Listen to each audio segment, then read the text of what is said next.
The whole trip? The whole trip? Nah, it might have been longer.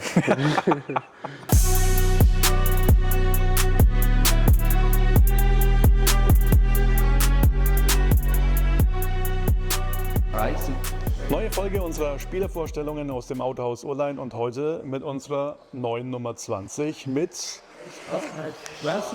Ich bin mir nicht ganz sicher, deswegen würde ich lieber erstmal nachfragen. Please help me. What is the right pronunciation of your first name? Hason. Hason. Hason. Hason Ward. Hason Ward. Hason Ward. Quite easy. What? You said it right. You said it good Yeah. too. You said it good. So I'm gonna be the announcer at our home games. Hason Ward. Is that good? Good to me. We're gonna do this. Okay. When I heard that coach signed you, I was trying to figure out where you were born. Mm-hmm. I said, where? St. Thomas on Barbados? Mm-hmm. How beautiful is that? Mm-hmm. Beautiful island. You ever been? No, but maybe we can be friends and then I can come to visit you? Of course. Yeah. Yeah. It's a nice vacation spot, man. I got you. I got you. Yeah. Yeah? You lived there until you were, I think, 17? 16. 16? Mm-hmm. And you didn't play basketball since then? Just a little, but not... Not like, yeah, just a little bit. Probably started playing at 11, 12. And then I was playing, I went to Leicester Secondary School. I was playing there a little bit, but basketball at the time, it was now starting to be up and coming.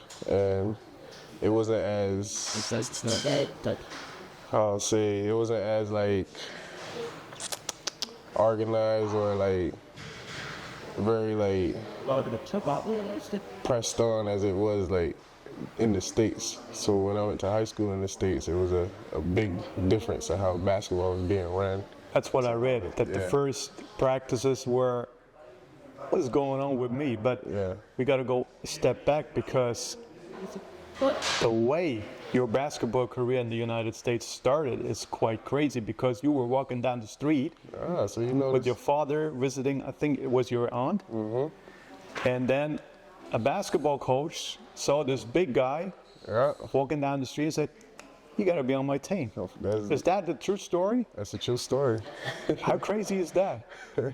And it was a street that he said he usually don't even take while he's driving too. So it just so happens that while he was driving down the street, I was walking, dribbling the ball. I remember it like it was yesterday. I just came back from the mall. I had just got these new Reebok basketball shoes with the basketball on the tongue, so you could pump it up. And I was dribbling. He just drove past me and stopped. And at the time, my accent was really thick, so he couldn't understand nothing I was saying at that time. So I'm telling him, like, I'm not even from here, like, I'm just here on vacation with my family. And he's like, you ever been interested in going to school overseas, da-da-da? And I was like, of course, if I ever had the opportunity to. He came to my aunt's house. I gave him my dad's number, so he came to my aunt's house like 2 or 3 times and got turned down because my mom wasn't there at the time. So it was kind of like me just going to another country, like, you know. So at the time, it wasn't like in the cards because both my parents wasn't there, like stuff like that. So then I finally talked to my mom, like, it could be a good opportunity, like I would love to do it. My aunt already agreed, like I'll be able to stay with her, I'll have a place to live, stuff like that. So after that, I went home, got the papers and all the stuff that I needed from my old school, and I was back the next year in January going to school, just like that. I think your father was not so nice with that idea, having his son playing basketball in the United States. Not at first, but he kind of came around to me.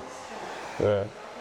And then when you started over there in the US, your first practice was like running up and down, up and down, up and down, and you were like, what's going on here? Yeah, I definitely thought I was the best player coming out of Barbados. And then when I got to the States, it was a completely different story. So I had a lot to adjust to. So But you showed that you are a fighter. Yeah. How tough was it to make it to the team, to develop as a player, to be a part of the team, an important part?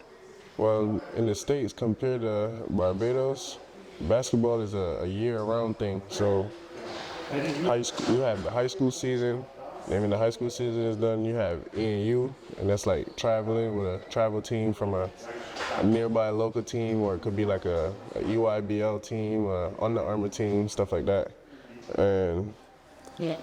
And then by the time that's finished, you're getting ready to go back into your high school season again. So basketball is just a year-round season, so it was consistent. Whereas in Barbados, basketball was like 3-4 months, if that, and then you're done. So I was playing multiple sports while I was in Barbados. It wasn't only basketball. But when I moved to the States, that was just the biggest adjustment. Well, it wasn't really an adjustment because I loved it because I was playing more basketball, so I was getting better too at the same time.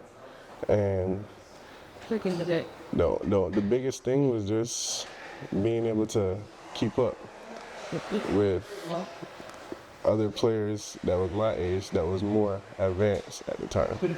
But I was able to adjust pretty quick. I think so, because when I'm right, there was one game that you blocked 21 shots in one game. Yeah, sounds about right. Could have been more. How could you block 21 shots? Just going after everything. That is crazy. That is absolutely crazy. Had the young legs at that time. And then your college career. How was that? Coming out of high school, committed to VCU, Virginia Commonwealth University. Spent 3 years there, and then I transferred to Iowa State for my last 2 years. So I did 5 years in college.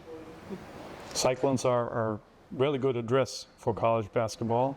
What have you learned there? Not only on the court, but being a whole basketball player and maybe being a person. Well,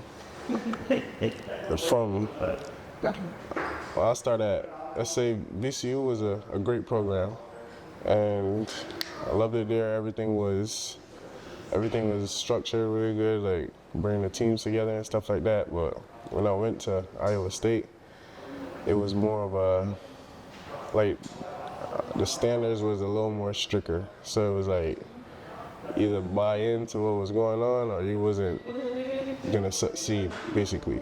So it just teach me a lot of just being more consistent in a way, more disciplined, and just having to do my job more to help the team win, in a sense. And, practice there was early in the mornings, so waking up on time, doing the right things throughout the day to make it to practice the next day, because I had to be up at 5:30 every morning to be in the gym by 5:50 and on the court by 6 a.m. So every day for 2 years. Wow. So the discipline part. You've never been late? I say I was. If you say no, never, you're gonna lie. No. That's for sure. I'm gonna tell you, I walked in the gym 2 seconds late one time, and I had to run the treadmill. Why? Because I was late. Exactly. Yeah, but that's as far as it got. Only a couple seconds. That's what I heard a coach say. Yeah. Go to the referee and say, the shot was only 2 seconds late, so we gotta count it. No. No. So it is too late. It is too late. Once you're late, you're late. If you're on time, you're late. So you gotta be early. But that's as far as it got. A couple seconds, and I was still punished for it. So, well, not punished, but like I was late basically. So I had to. That was the biggest lesson. Yeah. Yeah. Last season you played in the G League for the main Celtics. A complete season with over 40 games. Yeah. How is that in the G League? How is the style of basketball there? The G League, for our team, we kind of try to mimic what the Celtics do, the main team, and kind of teach me a lot too. The G League, kind because of so much games in a season, you probably have like, sometimes you can have 3 or 4 games a week, all the traveling back and forth, but it's a pretty high level too, and it kind of prepare you for NBA, overseas, but while I was in the G League, it was still good too, because coming out of college and being in my first professional year kind of teach me a lot, because it was up to me, like an individual self, because while you're in college, like, you know, everything is scheduled, all the coaches is kind of like telling you got to be this place at a certain time, take care of your body. You want meal plans, the strength coach will prepare your shake or prepare your meals, stuff that you gotta eat and stuff like that. But once you go into that professional realm now, it's on you yourself. You gotta take care of your body. You gotta make sure you're eating right. You gotta stretch. Like, nobody's telling you to come work out. Like, everything is on your own. So that was just kind of the biggest adjustment, being a professional for me, and just taking it upon myself to be more accountable to those things to help me in the long run. But it definitely teach me a lot, and it was good I was with Maine Celtics for 2 years, so it was good for me. How close was it to be a consistent part of the Boston Celtics for you? I think we did a pretty good job with it, because both of my years there, we had a good group of guys. Everybody wanted to win, and I don't think there was really nobody on the time that I was there that was like not getting along with each other, like stuff like that. So it was kind of easy for me, and plus I had teammates that like we was in it together basically. So we go to the gym together, weight room together, and if you was slacking on something, you're like, come on bro, let's go, like, you know. So it was kind of encouraging at the same time, because, you know, you got your teammate, your brother there along the way. So, and it was good. You played for the national team of Rwanda in the World Cup Qualifiers. How did this come from? Yeah, at the time, my agent that I had, he worked for NBA Africa for like more than 30 years. Yeah. So he had a connection with the Rwanda team, and he was my agent at the time. So that's how it kind of came about. And they were looking for somebody my caliber, and it had something to do along the lines of my passport too, and being able to become a naturalized player. And it was kind of an experience for me too, and I wanted to do it. So I was like, yeah, let's go ahead and we'll come play for Rwanda, like, let's get it done. And then that's how it came about, and I went there for like 2 months, and I had a great experience there. I'd never been to Africa, never been to Rwanda, so everything was kind of new to me. And I went there, met a great group of guys, all the coaches was cool, all the players was cool, and they welcomed me with open arms. And then I was able to get dual citizenship, so now I'm Barbadian Rwandan. And you had to travel to Trinidad and Tobago to make it to Bamberg. Yeah. So this was quite a really great journey that you had coming up here. We was trying to do, because I needed a German working visa to come and work here basically, so we was trying to do it in Barbados, but the consulate there, it was like there was no available appointment, so I wasn't gonna make it here in time for training camp. And Trinidad was the next available, and it was closest to Barbados, so I had to go there, spend a day there. I got my passport back the same day, so it was good. And then from Trinidad, I went to Houston, spent a couple hours there, and then from Houston, I flew straight to Munich. Yeah. Enzo said it was about 36 hours, something like that, the whole trip? The whole trip? Nah, it might have been longer. Might have been more than 48, to be honest. So if I come to visit you on Barbados, do I have to go to Trinidad and Tobago first? Or? No, I don't think so. I only had to do that because I had to get the right document to get here. But I don't think you would have to do I that. heard it's beautiful in Trinidad and Tobago. Yeah. Yeah, it is. It probably is. Yeah. I never, that was the first Always time beautiful water. That's the first time I actually been, so I don't know. Okay. And I ain't really did much. I only went from airport to hotel to the embassy, back to the hotel. So I ain't really do much.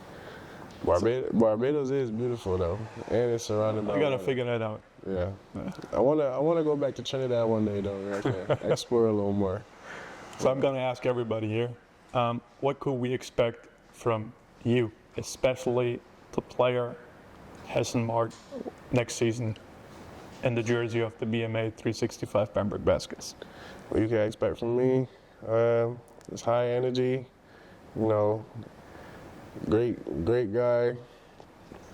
Coming here to win. I'm gonna compete, do my job, try to bring another championship because I know we had a pretty good team last year, and you know, just being consistent, and that's one of my goals for this year.